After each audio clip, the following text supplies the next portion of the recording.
দেখো বন্ধুরা, ইলিশ মাছ ভেজে নিচ্ছি, তরকারি রান্না করব। এখানে সবজি কেটে নিচ্ছি, এটা দিয়ে মাছের ঝোল হবে।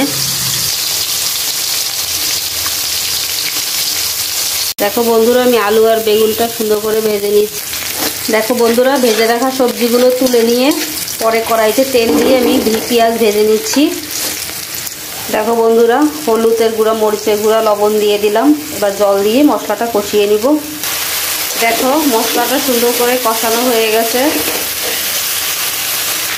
দেখো সবজিগুলো দিয়ে দিলাম। টমেটো নরম সবজি, তাই আমি এটা পরে দিলাম। আলু আর বেগুন তো ভেজেই নিয়েছিলাম। সুন্দর করে কষিয়ে নেই।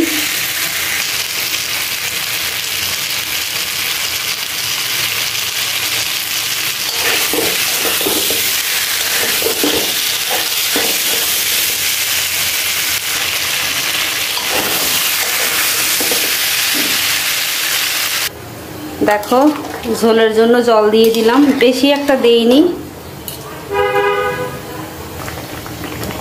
দেখো বন্ধুরা, আমি মাছগুলো দিয়ে দিয়েছি ঝোলটা ফুটে ওঠার পরে।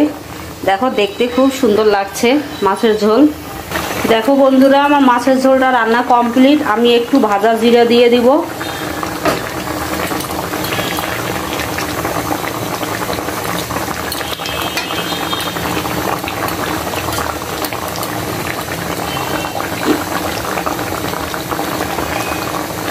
দেখো দেখতে খুব সুন্দর হয়েছে মাছের ঝোল।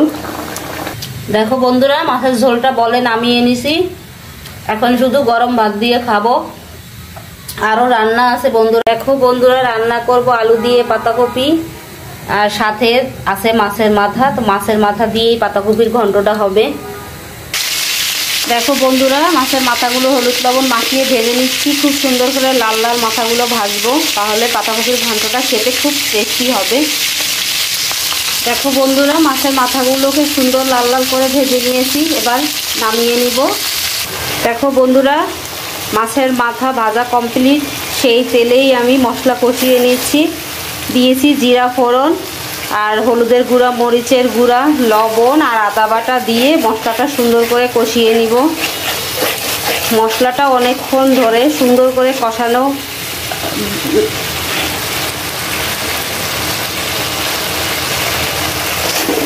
দেখো মশলাটা প্রায় কষানো কমপ্লিট। আমি এখন দিয়ে দিব কেটে রাখা পাতাকপিগুলো।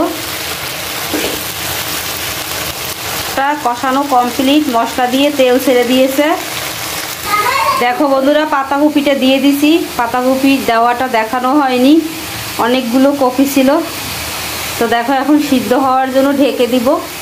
দেখো বন্ধুরা, পাতাকপিটা সিদ্ধ হচ্ছে। আমি এখানে ভাজা মাছের মাথাগুলো দিয়ে দিলাম।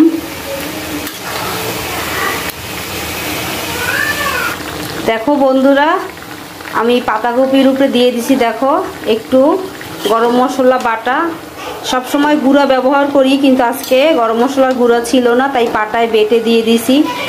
তো দেখো পাতাকপিটা রান্না হচ্ছে, প্রায় সিদ্ধ হয়ে গেছে, আর একটু রান্না হবে। দেখো বন্ধুরা, পাতাকপি রান্না কমপ্লিট।